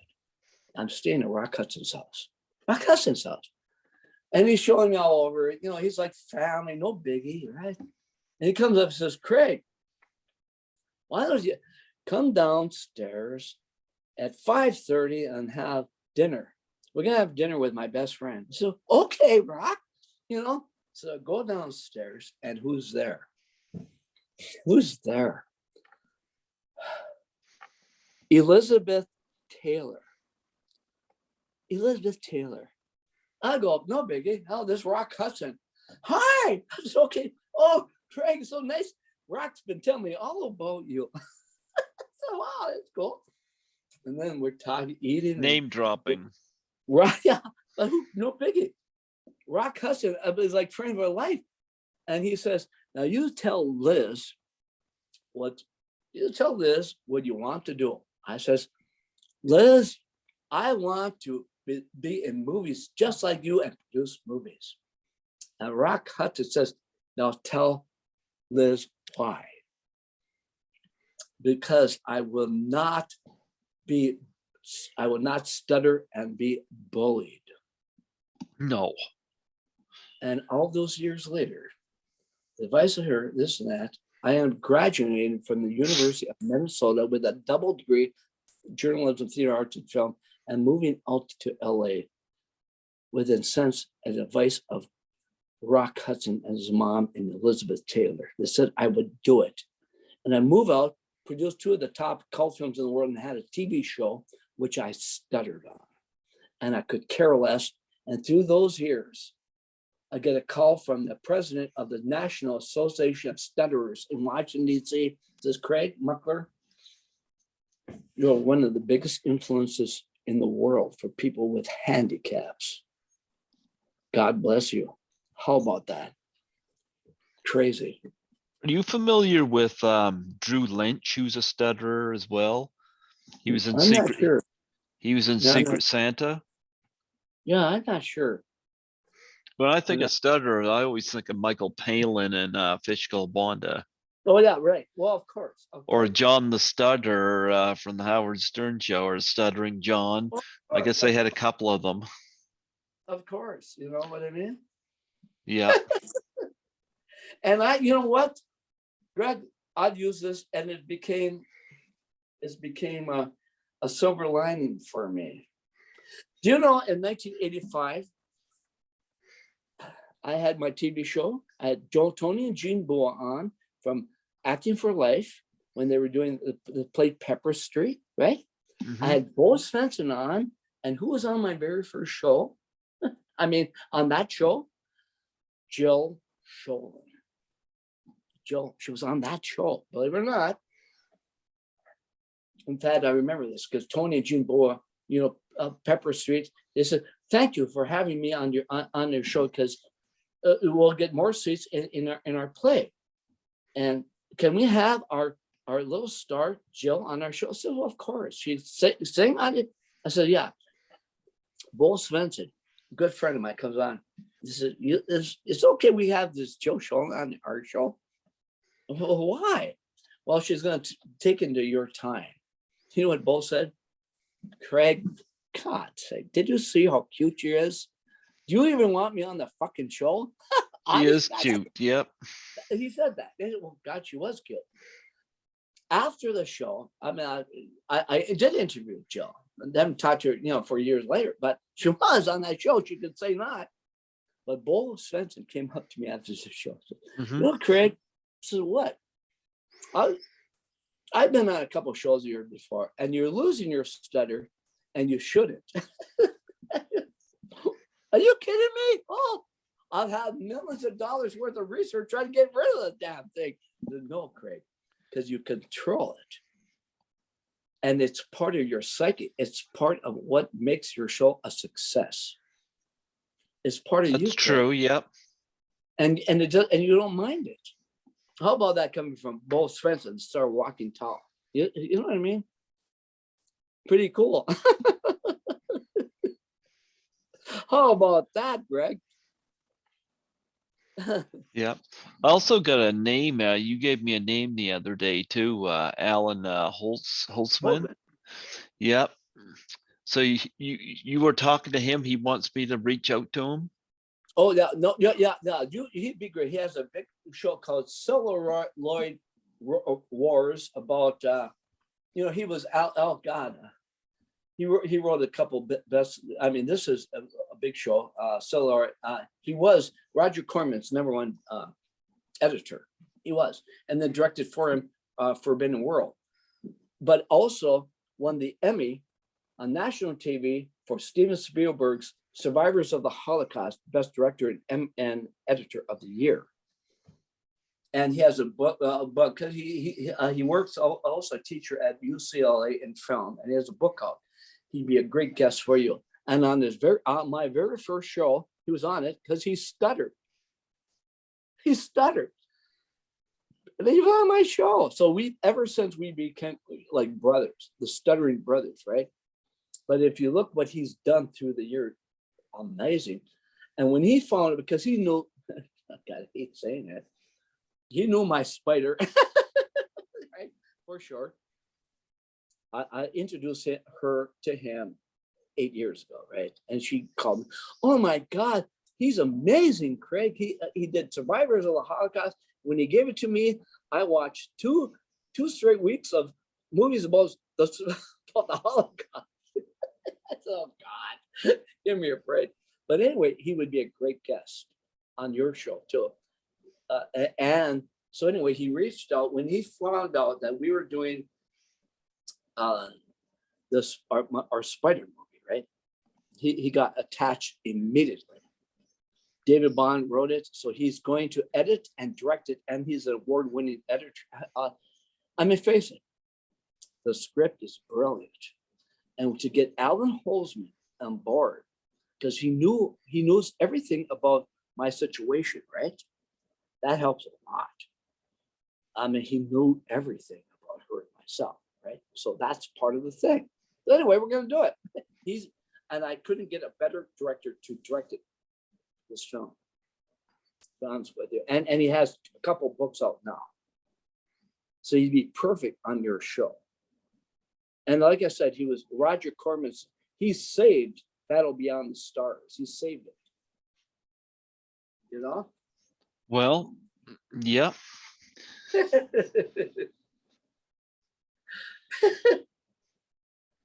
So what the heck? So he's directing this film. I like the connections you've made, you know, and like I said, I love the fact you called it your spider film. I know the reference there. Yeah, I know. I haven't talked to the reference, but I know who you're talking about. Yeah. Yeah. What can I say? What can I say? Bringing up your IMDb because you got a lot of stuff in post-production or pre-production. Yeah, we do. Yeah. Of course, Hollywood Werewolves has been pre-production for I don't know how long. Okay. Well, you know, one thing about James, as we know, it takes him a few years to get these films going. and Mark and Clark movie and the Space Aliens movie, Bob Cummings and himself have already done parts in the film. Bob just has to finish the editing part, and then they're ready to go in those films. Yeah, we've already shot scenes from Space Aliens and UFOs and Mark and Clark, you know. But Bob Cummings is Mark, is Clark, and I. So we still have to shoot. I'm the werewolf whisperer, so we just have to have the time to shoot it. So, whatever I do with my werewolf, if you know what I mean. Yeah. So do you ever plan on coming to Los Angeles anytime, Greg? Me? I've been asked, but I'll tell you this: chances are I won't. Well, I shouldn't say never. I should never say never, because I wasn't planning on traveling to begin with, and I ended up in Toronto. Oh yeah. Yep. Right now, I'd say never anytime soon. I don't know when that would happen, but Well, it's who cold. knows? If I get there at all, it will probably be Lisa Langwa will probably be the one to drag me down there because she got me to Okay. Toronto. Getting away from work is can be a difficult thing. Yeah, you know, I love kind of, in fact, this is funny. I might as well tell you this. 2016, October, I think it was, I was at, horror convention at CryptCon, Minnesota, right? And who did I get there? Jill Sholin and Suzanne Snyder. Oh, I like her. And who also showed John Beekler. I set the whole thing up, right? So Yeah, Friday night, rest in peace, John Beekler. Yeah. yeah, I love it. He was my next door neighbor for years and stuff. So anyway, it's Friday night. I picked Susan Snyder and Jill up at the airport, right, with one of my partners, and we go back to the hotel and we have drinks. And John Beekler shows up, right? So it's fun, right? John Beekler, Suzanne Snyder, Jill Sholin, Mike Sherry, my partner. We're all talking, and then of course, John brings up about he worked on prosthetics for Phantom of the Opera, which he did for Dwight Little that Joe starred in, right? Phantom of the Opera. And then Joe says, Craig, I says, what? I says, all right, I'll come and meet you. We'll go to you and Sue and I will walk to the Mall of America. He said, oh, Craig, you don't want to be with us girls. I said, oh, all right, I won't. Anyway, I'd go with that company. So anyway, 8 a.m. in the morning, I get a call from Jill. She said, Craig, all right, we changed our mind. So what? Can you come and pick Sue and I up and drive us around the Twin Cities? I said, okay. So anyway, I picked him up, and Suzanne said, all right, Craig, let's bring John Buechler along, because I could tell you two love each other as like best friends. So I picked him up. So John Buechler, Suzanne Snyder, Joe and myself were riding, right? We're driving all over, go to Whole Foods because they want foods, right? So it's funny. I got to tell you, from Canada, I get a call at 11:30 a.m. And we're driving down the road to go to get coffee, right? And all of a sudden I get this phone call. I totally forgot about it, from a big radio station from Winnipeg. I forget the name, but the radio station, but it goes all over Canada. But it's a radio station. And I totally forgot. The guy called me like 2 weeks. Craig, we want to interview because of Microwave Massacre and your stuff. Right? I totally forgot about it. So I pulled into that. I pulled in to get coffee, right? I was, oh my God. There's John Beekler next, Suzanne Snyder behind me, and Joe in the back seat. So we go back, says, all right, Craig, that's Jill. I can drive, Craig, and you just do the interview. So you drive, you're all around here. So Suzanne Snyder said, Craig, we're just going to do it in the car. All right, Jill? And Craig's going to do it, and we'll all listen to it. So, okay. So anyway, this is funny. Jill's on the other side behind John, and John Beekler and Susan. I says, they're going to call me in 2 minutes. And I'm so nervous. So guess what happens? This is cool as hell. Suzanne Snyder behind me says, all right, Craig, relax. During this interview, I'll give you, Suzanne Snyder is giving me for the whole interview a back rub. How about that? I'll take it. Holy shit. So I'm talking this whole thing. Joe behind me, and I'm talking about all the stuff they're taking. I can't remember thing, but it's from Winnipeg, another Canada. So I had fans up in Canada, and then it stops, and then Joe, of course, says, as you know, Joe. All right, Craig. Everyone applaud. That was fine, Craig, but you always tend to take over the conversation. Next thing, so Sue says, Jill, leave him alone. Funny, right? But I gotta tell you, but from Canada, it was a cool radio show. So I have a lot of fans in Canada. Who would have thought, right? Yep.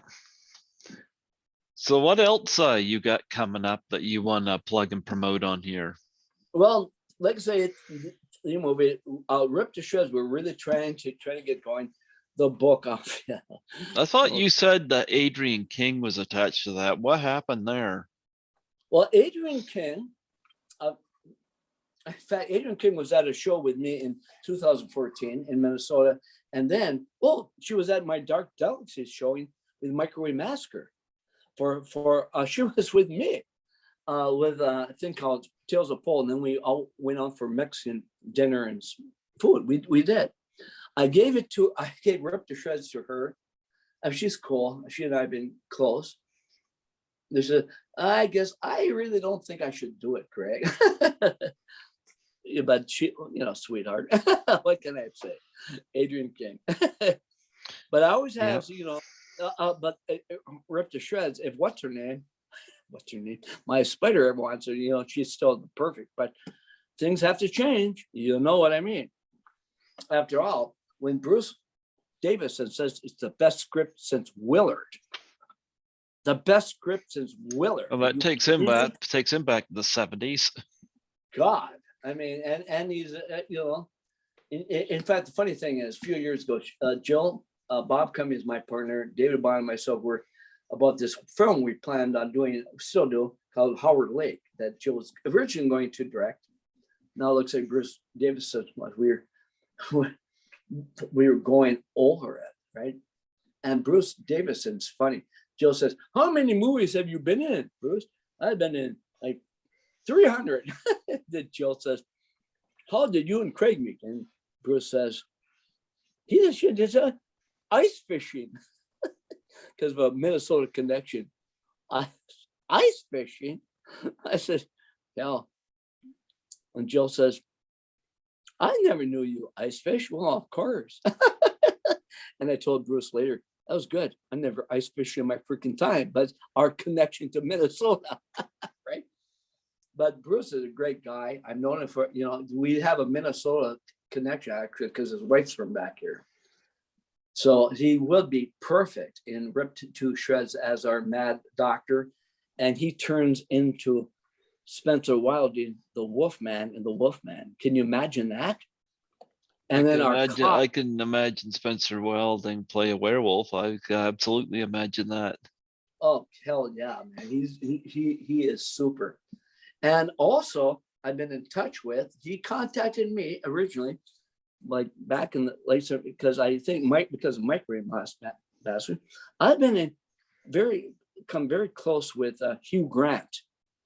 So Hugh Grant's interested in everything I'm doing now. Hugh Grant, you know that? Including the Spider movie. He loves the storyline. Hugh Grant does. And he's top notch. He's like, I mean, the women love him. Face it. He's the chick flick guy, right? Notting Hill. You know what I mean? I think that's an image he's trying to break out of too. I think so. Yeah. I always love that shot of him, that first shot of him in Bridget Jones's Diary as the elevators open. Yeah. Great shot. Yeah. And it's so cool, Greg. Back in like September, he contacted me on Facebook. So next time, you know what I mean? He contacted me because Microwave Faces, one of the top 5 cult films in London, has been for ages. And it's part of the reason why Spencer Wilder and I. And when I told Spencer, said, "God, Craig, I want to work," because we're both from the UK. I want to work in the worst way. And I told Hugh Grant, I said, "Oh my God, Craig, that'd be cool working with Spencer Wilding." So that's pretty freaking cool. You know what I mean? They both want to work with me. Absolutely. Yeah. All right. Yep. Go for it, I say.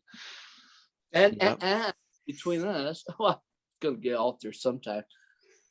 Because I told Hugh the bottom line behind my Spider movie.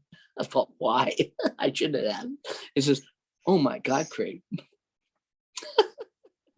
You know what? She was so cute. I wanted to work with her." I said, "Oh God. Oh God." That's no shit.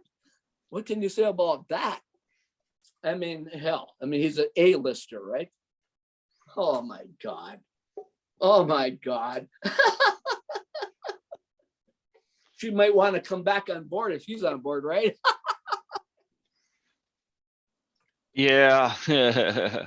You mentioned Suzanne Snyder and Jill Yeah. Schoelen. Of course, when I think of Suzanne Snyder, I always think of Judy Aronson, who I'm not particularly on good terms with right now. But You mean Judy and Sue are not? no, me and Why? Judy aren't. Oh, you and Judy? No, Yeah, no. I don't know. I've never talked to Suzanne Snyder. I can't seem to get her on here. And I'm pretty sure I'm not gonna have Judy on here, so that don't matter. Yeah, and once my spider finds out, you probably won't get Spider on. You know what? I don't care. You know, I don't Matter. care. It's trivia. You know who I can probably get you on? I mean, we're talking big major league now. I mean, I could probably get you PJ Souls and Lori Singer on. Oh, I'd love that. I'd love that. I mean, you know what I mean? I mean, we are talking. I mean, between the two of them, look what they did. With Bill Murray. My God, Stripes. Oh, Stripes. Yep. Halloween. Oh, jeepers, that stove scene. Yeah. Oh, Halloween, Carrie. In Footloose, Rock and Roll High School. $100 million. Are you kidding me? I wasn't a big fan of Footloose. Really? But, you know, I got nothing against Lori Singer in it. You know, it's just that I've seen all the tropes so many times, even before that film came out. No, I'll take Lori Singer and PJ Souls on here.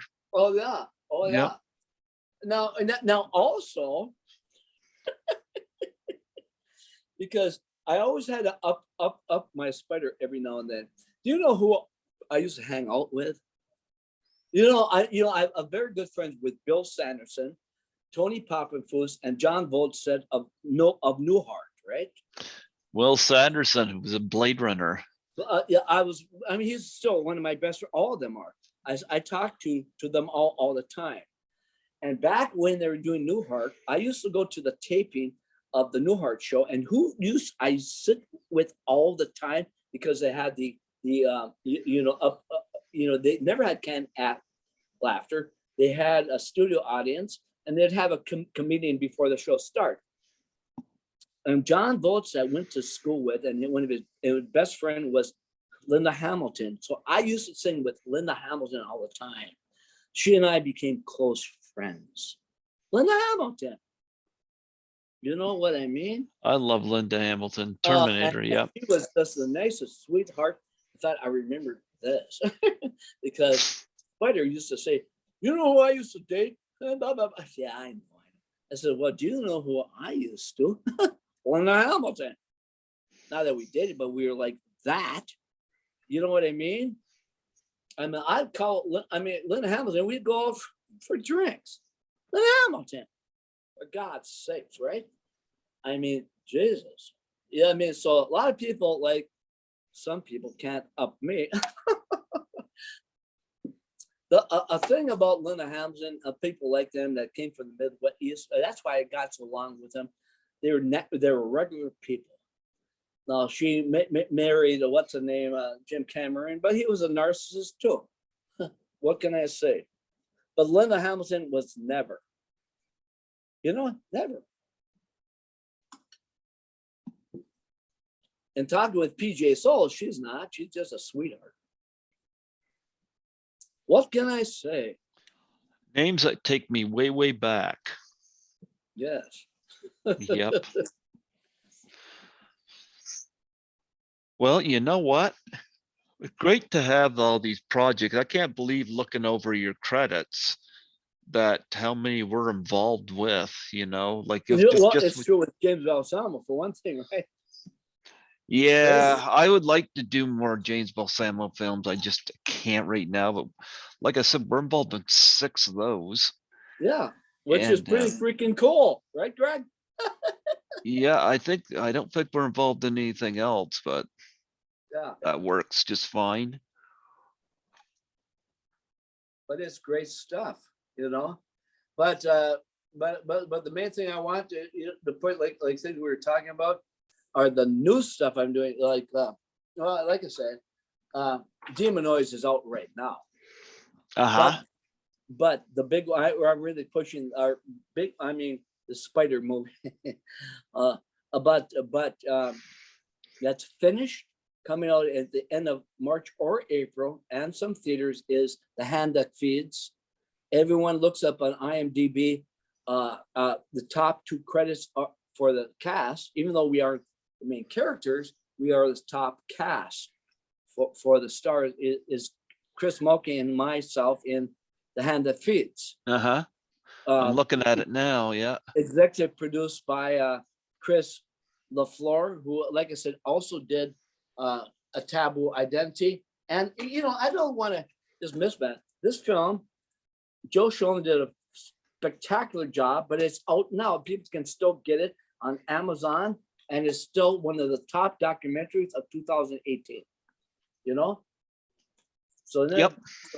And there's David Wall and Joe and Kay Parker, and of course, a film by me. What can I say? Yeah. What do you think of the reputation of Angry Asian Murder Hornets received since it's, because I know the Cinema Snob who I've had on here had it on as I think it was his #1 worst film that year, which is nothing to be mad about, because I mean, What? I mean, it's on that same list as Birdemic and Troll 2 and The Room. And then it got re-released as Murder Hornets, for God's sake. I gotta tell you, and they pushed my name, as you know. And well, Dustin Ferguson, it says by the makers of 5G Zombies, or whatever, 5 and Microwave Massacre. They push, so I love that. Yeah. And I mean, I had to, but I watch it first. I mean, what can I say? It's schlock. It's pure schlock, but fun schlock. I mean, you knew, because it had to be done in 10 days. It had to. Because hey, I'll take that film over Pearl Harbor any day. I mean, my God. I mean, for even catch on like it did for a second release, are you kidding me? And yeah, movie like Pearl Harbor, it's 10 times more entertaining. Pearl Harbor is just pure shit. I mean, are you kidding me? And this film costs under, I hate saying it, under 20,000. You know what I mean? What can I say? And it's making money. And it's making freaking money. Granted, you know what I mean? What can I say? But in this case, it will be right there with a lot of the worst films of all time that are fun. I mean, Dustin Ferguson did some fun, crazy effects with those freaking Hornets. What can I say? But it's fun. It's fun film. What can I say? Oh, jeepers, look at that. Came out over COVID, right? I mean, look at The Room. It gets special screenings, for being bad. So, hey, no. And it's got reviewed by some top-notch critics. Yep.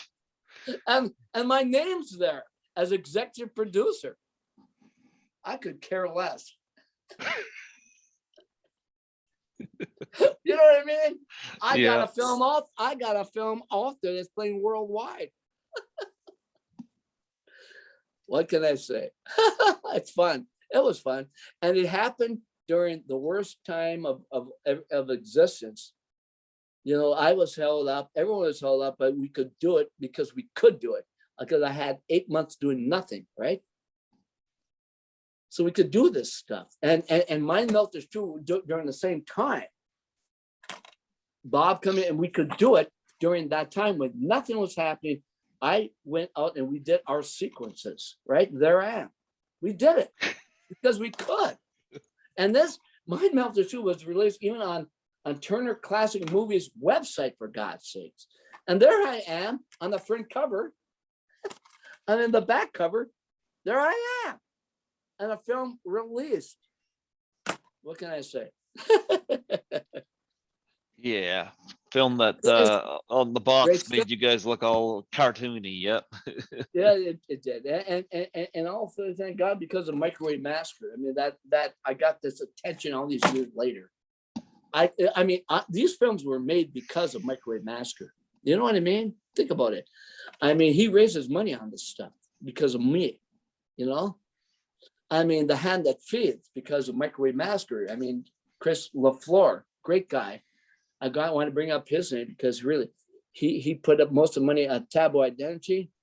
He put up a film that Joe Sholin was going to be in with Robin Williams, called back in 2015, called Bad Day, that Alan Holmes was going to direct. That was going to be a Warner Brothers film, and then Robin Williams hung himself. Which, yeah. And then I got Joe Sholin in that freaking movie. She was going to be in it play Robin Williams' wife. Honest, I mean, yeah, for God's sakes. So people, and I'm blamed for it. Robin Williams hanging himself. I'm sorry, but the film almost happened. You know, it almost happened because of me. But Chris LaFleur is a great guy working with stuff. So we're working together in another of these films. I like to get involved in Ripped to Shreds, which is a brilliant script. But my Secret Spider film is a knockout. It's an award winner. And of course, our other film, Microwave Massacre, Don't Go in the Oven, obviously.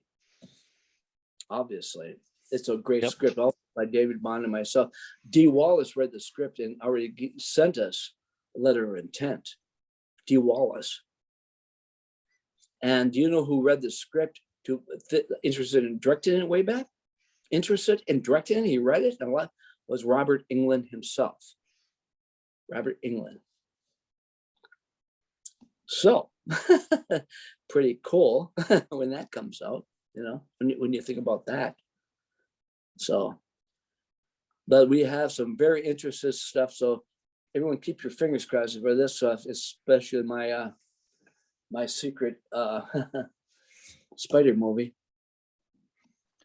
Well, you know, the Spider-Man No Way Home, it made a killing at the box office, and and all these people in the media saying movies haven't done well because of COVID. Yeah, Spider-Man counters that. No, I mean, it's ridiculous in a sense. Actually, what can I say? And my movie is going to grow on the coat shield of the coat sleeves of that other Spider movie. That was $150 movie. Because people love these type of movies. And this film, I got to tell you, David Bonar wrote, Hugh Grant probably, or whoever, there's nothing like it. It's never been a film like it, and everyone's going to relate to it. Relationships, in general, a supernatural twist, but everyone's going to relate to it. There's never been a film like it. Is my masterpiece. No one. I got to tell you that right now. You know, when the time comes, people are going to know about it. Like I say, you know, I mean, Alan Holtzman, award-winning director, is directing it. And it'll be second to none in this film. I'll tell you that right now. What can I say? Any other questions you have in mind here? I've been trying to think of them. I've been sitting here kind of shivering a little bit because I'm in a basement apartment. Oh, yeah. no. Yeah, it gets cold in here. So I've been kind of stiff and quiet. But yeah, I bought an electric blanket last week, which is handy. Yeah, no, I bet. Yeah. And for Minnesota, it's damn cold for here, too. Damn. Yeah. That's why I plan on moving back to LA sometime. Yeah, LA, the what cold is. No, it doesn't. So They never, they would, they, what they consider cold, we call beach weather. yes, and over the holidays, I was a week with Kathy Coben Pacino and Willem Lashbrook Yeah. in their Las Vegas home in a hot tub, drinking what? Francis Ford Coppola wine for obvious reasons. Oh A yeah. hot tub. Yeah.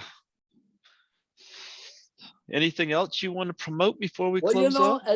at this point, this is about out because you have all this stuff. But remember, Craig Muckler's Hollywood Showcase. Yep. I was keeping mind of that. We've been working on that. We have 2 episodes under our belt, and Joseph Willinson, my manager, also, and David Bonds trying to help promote that. I think we have a shot, possibly down the road, at Arts and Entertainment and True TV, maybe NBC, because it's that different. I mean, I have top name people that we already working on. Obviously, Hand That Feeds coming out. You can always buy a tabloid identity, Microwave Massacre, Mind Melters 2, my Malibu High. Oh, I just ordered that while we were talking there All earlier. right. So you can spread all my, so I can make a few extra bucks, okay? There you go. Well, follow me on Facebook. Follow on Craig Muckler's Hollywood Showcase site. Buy all my stuff. Go on site and buy myself. I have stuff on on Tubi. I have one of my 1993 films called The Flesh Merchant. So I helped produce it with Mike Tristano and in the film, and it's on Tubi right now. The Flesh Merchant. It was the precursor to Liam Neeson's Taken about human trafficking, and I helped produce the film. It was one of the very first video films ever made for $40,000, and it starred Joe Estevez and Don Stroud. Stroud, you know, the Clint Eastwood films, right? He's in our freaking film for $40,000, and it's on Tubi now. So after all these years, that's being played. So so check my stuff out. Buy, and buy my future books. CM, Celebrity Magnet, from stutterer to talk show host, and Kathy Coben Pacino's and mine, The Narcissist Handbook, or How to Become a Narcissist in 12 Different Steps. Why 12? Blow you away. Why 12? Yeah, yes, indeed. Yeah, but why 12? Yeah, anyway, that's about it for now, I guess. Until next time. Yeah, but why 12 steps? Why? Oh, yeah, of course. Well, because everyone else is 13, whatever. You know, I mean, when all over, I was messed up so much, there could be 24 steps. It could change. Oh yeah. Nope, I get know what I mean? I know the feeling. Yep. Yeah, lucky 13. No, I wanted something different. Because I'm a little bit different, don't you think? Yeah, extremely. That's why I'm this cult guy. Yeah. For God's sake, right? Oh, there's another film out there. I might as well bring this up. Talking about cult. Jeff Jones is the top colorist for Charles Band for full moon movies. Mhm. And he wants me to bring in a film he wants to do called Charles Lives, a new Charles Band movie about a new clan. And he's trying to, so anyway, that's another project might come to like lower budget but fun, called Charles Lives. By Jeff Jones. I think you have it listed on here. Yeah, I think I do. Jeff Jones, great guy, and I also have worked with Lindsay Smith and his girlfriend, Nakai Nelson, with Full Moon Pictures. Mhm. So I have a tie-in direct, with Charles Band. I have a friend for years. Charles Band, Full Moon, of course. So I hope to have Lindsay Schmitz, who actually Lindsay Schmitz of Full Moon Pictures Charles Band did write the story for me for Delirium magazine 2 years ago. Well, yeah, that they're was- close with Chris Alexander. Yep. Yeah, oh yeah, that was and Chris Alexander sanctioned it. So be sure and tell hi to Chris Alexander and tell Chris Alexander he has to get me to his horror convention. Okay, tell him that. Yeah, it didn't happen the last couple of years. Hopefully it'll happen this year. But tell him to get me on with all the stuff I'm doing now. I'll be big there. And also, Sure. 2000, you know, when Microwave Massacre emerged on Blu-ray, it came out in a number of midnight theaters, including one in theater in Toronto, Calgary, and Winnipeg, and Toronto. It did. Microwave actually played some theaters there. As Chris Alexander would know, after all, he sanctioned the story for me in his magazine. So tell him that. Sure. Well, he knows who you are. I brought you up to him before, but I haven't seen him in a couple of, well, that'll be 3 years this year. Really? Holy God, yeah, oh God. Yep. I've had Ali Chappell on here from who's been in a lot of films he's directed, but I've been struggling getting Chris Alexander on here. Really? Yeah. Good. I ordered one of his films on Blu-ray, which came from right from his webpage, and he responded and was very thankful. And he said, if there's anything I can do for you, and like, yeah, get your ass on my podcast. Oh well, maybe makes sense. someday. Yeah. Oh, Maybe yeah. So someday. anyway, we're gonna you know, next year a lot's gonna happen. I'll probably mend my my differences with my spider. Don't you think? Probably have a better chance of mending your differences with your spider than I do with Judy Aronson. So there you go. Yeah. Well, you know, I'm doing these movies and I'm getting scream queens on my movies. You know, I mean, I'm hiring people. Uh-huh. I hire people. People have to know that. You know, they have to know that. I mean, these movies just without making a few bucks.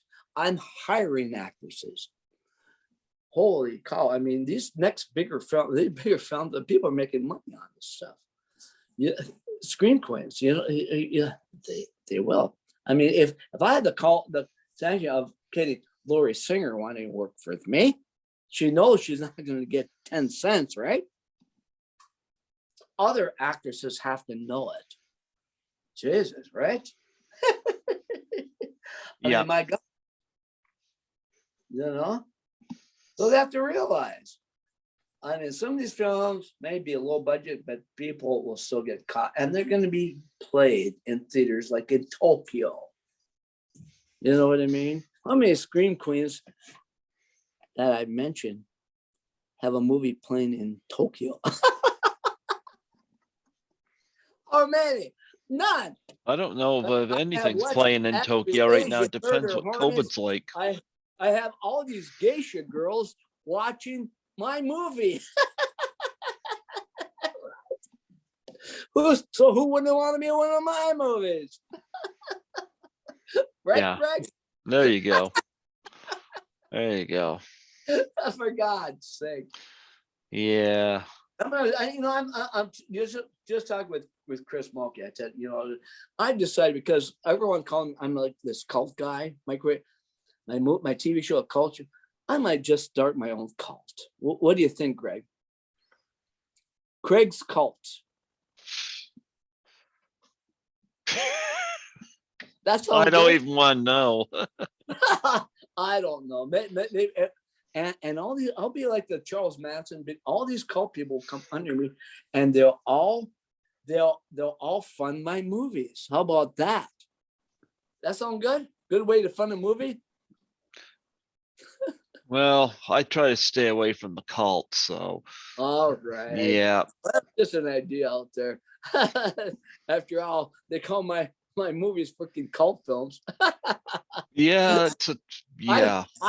I do not want to come across as Charles Manson, okay? Oh, you'd be stuttering, Charles. Yeah, you got that right. There you go.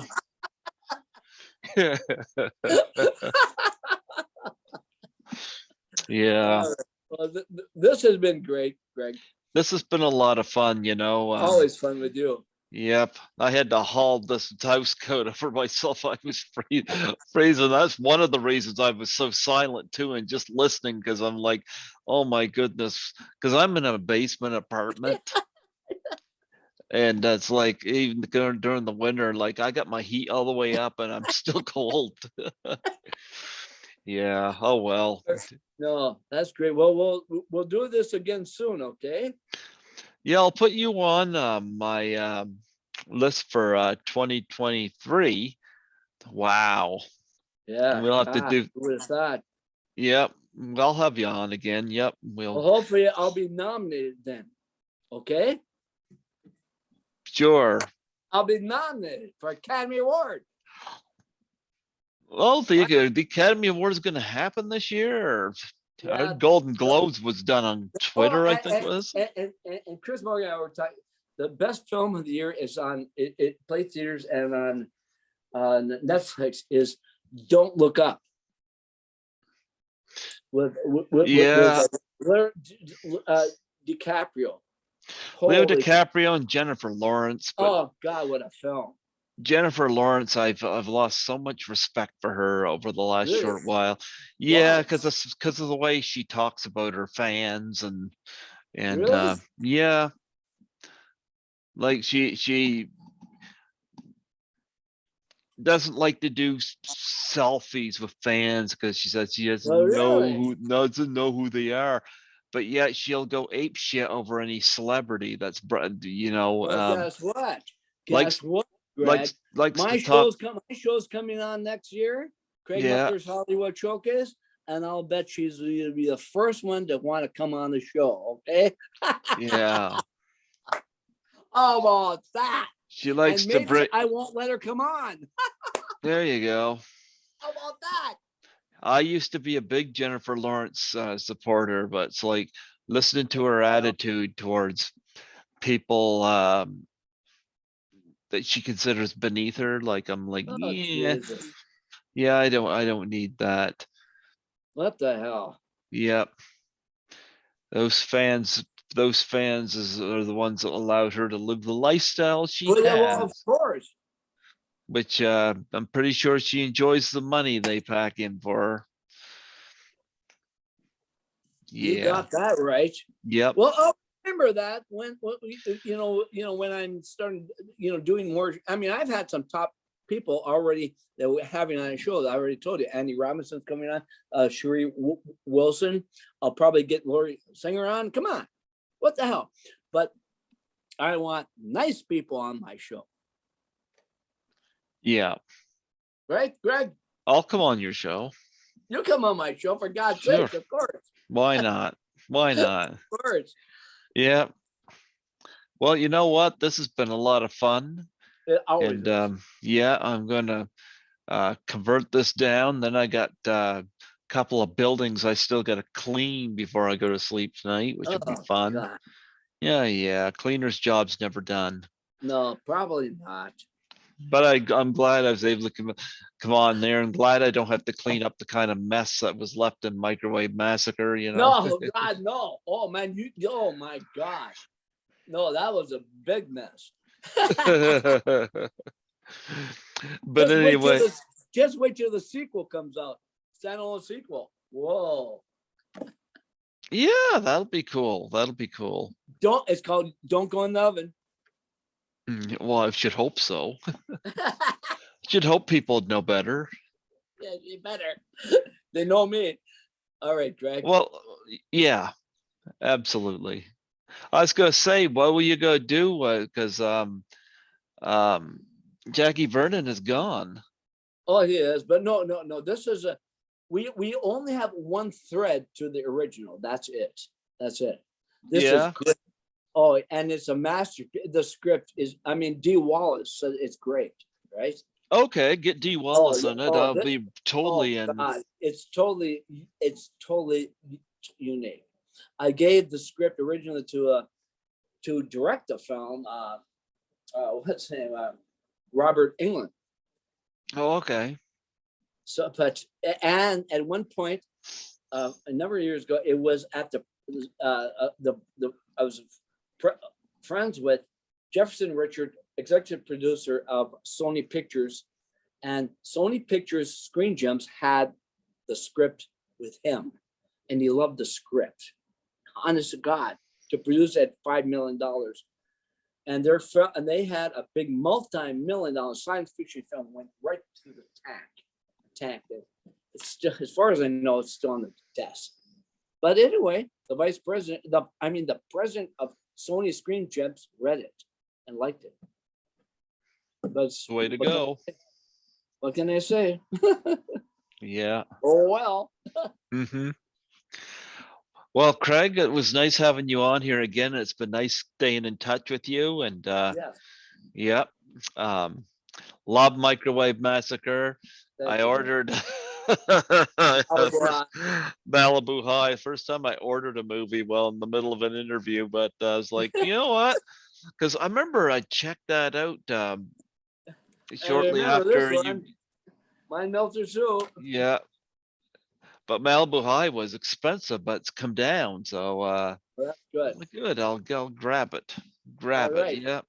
I'm Yeah. in the movie too. You'll throughout the movie, so you'll like it. Let me guess. Somebody comes home and they see you in the neighbor's window. No. I'm actually a high school. I'm actually a high school student. Oh, gee. And remember, a taboo Taboo identity. Identity with Jill Sherolin. Yeah, and me. We're both in it. There you go. Yeah. I've never seen it, so I wouldn't know. So No, and it's a good documentary. To be honest with you. okay. There you go. She gets 5 points in the film, for God's sake. Yeah. I do too. There you go. All right. Well, Craig, you have yourself a good night. It was wonderful having you on here again. Thank you, Greg. Yep, and I'm going to I still got work to do tonight, which is not All gonna be right. fun, Well, but at get least that I got done. We'll talk later. no, absolutely. Absolutely. Absolutely. We'll be in touch, man. Yeah, absolutely. Before I let you go, please do a plug for my show. Watch the brilliant Greg Gilbert show, always the top podcast show in the freaking world. I mean, really, you will not get anything better or more inventive or entertaining than Greg Gilbert. From Craig Muckler, the king of cult films. Absolutely. Here we are, Python's Paradise, Craig Muckler, of course, with Microwave Massacre, Malibu High, and Angry Asian Murder Hornets, and numerous James Balsamo movies. We're both part of It Wants Blood. There you go. There you go.